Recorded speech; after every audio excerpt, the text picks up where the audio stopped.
It's funny every time I think about Team USA and the WBC. That image flashes in my head. Mike Trout swinging and missing, Ohtani celebrating, and the U.S. looking stunned. That loss in 2023 still stings, doesn't it? It really does, Leo. For a team that sees itself as the global center of baseball, falling short in that dramatic way hit their confidence hard. The report we're digging into actually calls that moment the start of a redemption tour for 2026, which feels like the perfect label. Totally. You can sense that everything about this new roster strategy is a reaction to that loss, a kind of team-wide determination to never end up in that position again. And that determination has sparked some big changes. The report names it a paradigm shift. I love that term, but I think a lot of people might wonder what it really means in this situation. So, paradigm shift, it's basically a total rethink, right? Team USA is moving away from the old all-star slugfest mindset. No more just stacking the lineup with big bats and hoping for home runs. Exactly. They're focused on building a precision war machine. That's not just a flashy phrase, it's about targeting every detail, from pitching depth to defensive range. The report breaks their new philosophy into 3 pillars: bringing in top-tier pitching, boosting athleticism and defense, and blending the mentality of young stars with seasoned veterans. You know, watching Team USA in the past, you could almost predict the game plan. Wait for the big hit. Now, it's about shutting opponents down on the mound and putting pressure on them with speed and defense. That feels so much more balanced. It really does, and the pitching upgrade is the most dramatic change. I'm excited to talk about how they're finally getting their best arms on the field. Yeah, let's get into that. The report highlights this brand new dual ace system. For the first time, both Cy Young winners Tarek Skubal and Paul Skeens are suiting up for Team USA. That's pretty historic. It almost feels like a dream for fans.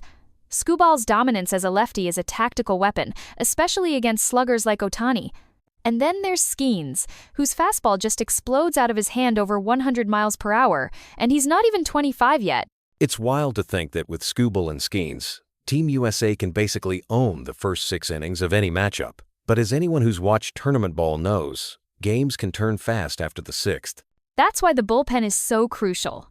The report singles out Mason Miller as the ultimate closer, a guy who can just slam the door with pure velocity and a sky-high strikeout rate. I love that the U.S. finally has a bullpen built for high-stress international games. Speaking of stress, imagine trying to pitch to this new lineup. The offense is no longer all about brute force. You've got a trinity power, speed, and defense. Cal Raleigh hitting 60 homers as a catcher? That's unheard of. It really is. But what excites me is the speed element. Corbin Carroll and Bobby Witt Jr. are labeled chaos creators in the report. Carroll takes a simple single and turns it into an adventure for the defense. Witt's got that rare 30-30 mix, 30 homers and 30 steals, and that changes the whole approach. It almost feels like the lineup can beat you in a dozen different ways now. Instead of waiting for a 3-run homer, they can bunt, steal, or just run wild on the bases. It keeps the pressure on every single inning. Looking at the projected lineup, it's just layers of threats. Carroll leads off, Witt bats second, then you get Judge and Harper for serious power. That's terrifying for any opposing pitcher. Now, the big question: who's actually standing in Team USA's way? The report sets up this epic 3-way battle: USA, Japan, and the Dominican Republic. It's almost like a baseball superhero movie. Japan's the reigning champ, and their team chemistry is always off the charts. Plus, with Ohtani leading the charge, you just can't count them out. They know how to play as a unit, and their pitching staff is deep. But then the Dominicans come in with a lineup that might have even more raw talent than the U.S. Soto, Tatis Jr., Vlad Jr. It's almost unfair how much firepower they have at the plate. Their weakness, though, is pitching depth. The report points out that while their lineup is stacked, they can't quite match the U.S. rotation. So, the U.S. plan is to use those ace arms to contain the DR hitters, then attack their bullpen late. Before we call it a day, there's this really emotional piece about Clayton Kershaw. He's not the ace anymore, but he's coming back for one final run, his last dance. That gave me chills. Kershaw's presence is bigger than his stats at this point. It's about leadership, experience, and giving the younger guys a reason to play for more than just themselves. There's this sense of legacy, now winning it all for the legend on his farewell tour. It ties the whole redemption theme together, doesn't it? They've fixed the pitching, modernize their tactics, and locked in mentally. Now, there's an emotional reason to win, too. Absolutely. If they stay healthy, the report says they're the team to beat in 2026, a squad built for revenge and dominance.